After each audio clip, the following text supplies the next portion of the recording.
Good morning. आज हम लोग कक्षा 5 में है ना।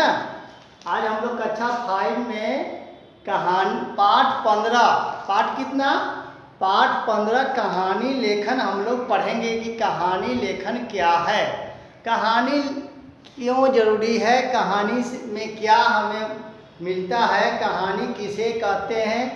तो देखिए कहानी जो है, आप कहानियाँ सभी को अच्छी लगती है, यानी कहानी जो है वो सभी को अच्छी लगती है।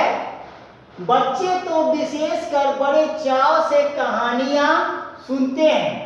हमें खासकर कहानी लेखन का अभ्यास करना चाहिए। कहानी मनोरंजन का एक सहज सुलभ साधन है ना।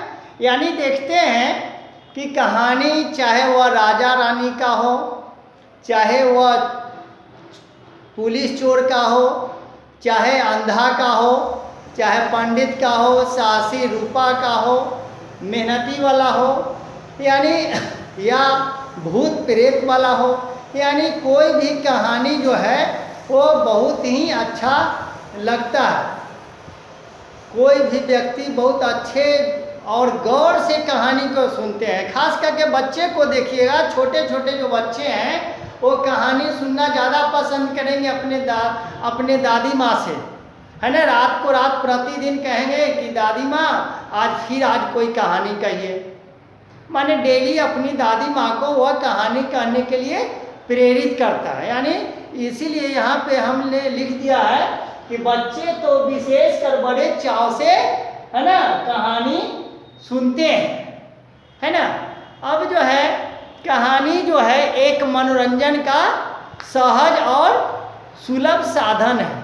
यदि आप या हम यदि बोर फील होकर बैठे हुए हैं या खूब चिंता में भी अगर हैं, अगर कोई उसी में यदि है ना हंसी खुशी वाली कोई यदि कहानी कहता है तो मेरा मन भी क्या हो जाता है, प्रफुल्लित तो हो जाता है, और कहने वाला को भी मन क्या हो जाता है, प्रफुल्लित हो जाता है।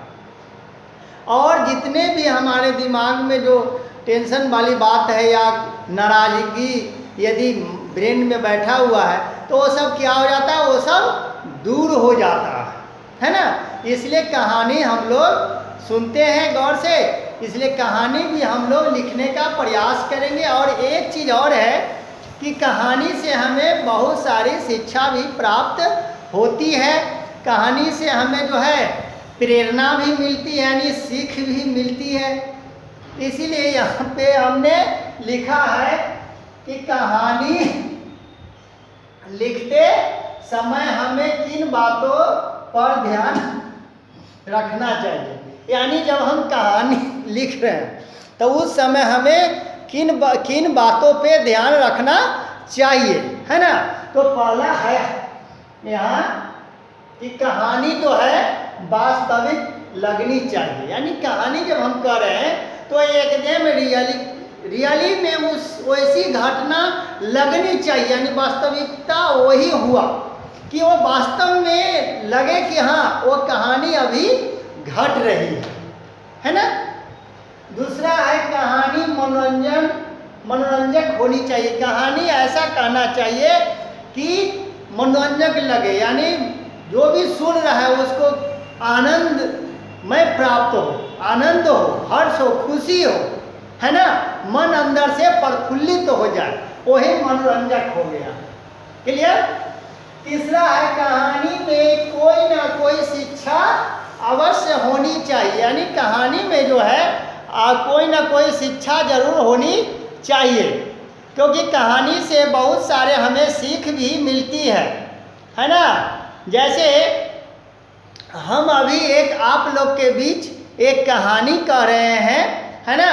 पहले हम कहानी का नाम लिख देते हैं, उसमें से एक कहानी को हम प्रस्तुत करेंगे